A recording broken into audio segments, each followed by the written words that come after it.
Dans une petite ville oubliée du monde moderne, un restaurant hors du temps n'ouvre ses portes qu'une fois tous les 10 ans. Son chef, Maël, est un cuisinier légendaire dont les plats éveillent des souvenirs enfouis, guérissent des blessures de l'âme ou provoquent des tempêtes. On murmure qu'il possède un grimoire culinaire hérité d'un ancien ordre de chefs alchimistes. Le jour de la réouverture approche, et une effervescence inhabituelle envahit la ville. Maël, avec ses cheveux argentés et ses yeux pénétrants, se prépare à accueillir ses convives. 3 clients particuliers franchissent les portes du restaurant. Le premier, Arthur, est un critique gastronomique déchu autrefois acclamé.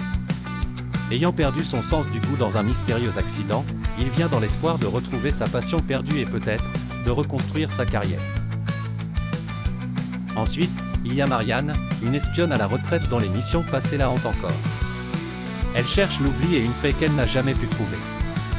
Le repas pour elle est une quête de rédemption.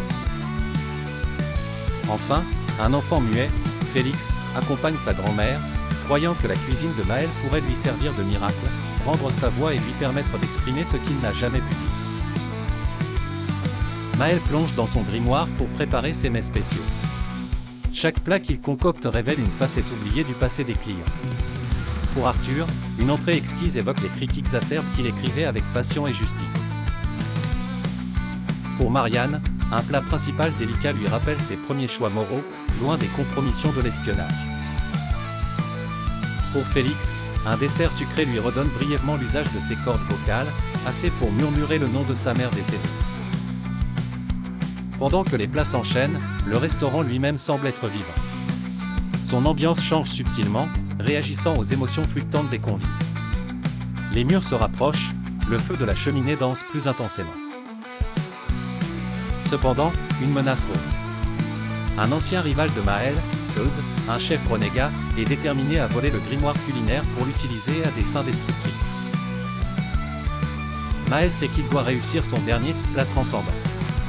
C'est une recette interdite qui met en jeu sa mémoire et son âme. Alors que la tension monte, il doit aussi protéger son livre précieux des mains avides de Eudes.